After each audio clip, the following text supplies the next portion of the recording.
Yeah, it's something that I always think about is water, right? Water intake goes down. It's usually a pretty good cue that we've got a problem in the barn. And so getting those alerts ahead of time or, at the time that we recognize that there is a decrease can certainly save lives when we're thinking about sick pigs and identifying a problem.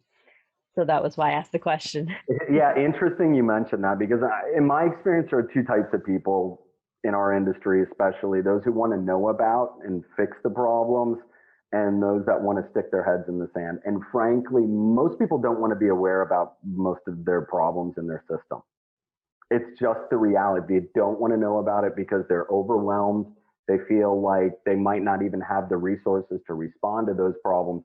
But increasingly, companies are becoming aware that they need to really take a look at their mortality numbers, wean to finish mortality numbers that have been pretty stagnant in the industry since since when I started and even before working in the business.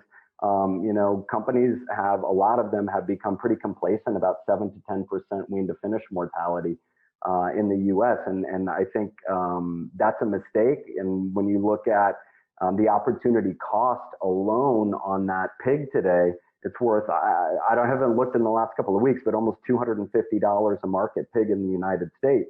And so these companies are losing massive amounts of dollars, and the ones that determine, hey, we know we have a problem and maybe everyone else has the problem, but it doesn't mean it's not a problem.